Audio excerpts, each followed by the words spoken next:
प्रत्येक ग्रुप मध्ये ना एकतरी पोरगी पाहिजे.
त्यात मी तिथं जातं पाणी आतमध्ये आणि झालं मस्त सनसेट झालाय. चालू आहे मस्त एक असे मस्त व्ह्यू येतोय.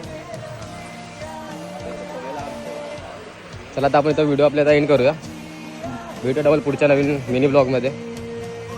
गाईज जर व्हिडिओ पूर्ण बघितली असेल तर लाईक सबस्क्राईब आणि कमेंट करायला विसरू नका. आणि जर इंस्टावर असेल तर फॉलो आणि लाईक आणि कमेंट करायला पण विसरू नका. जास्तीत जास्त शेअर करा आपण.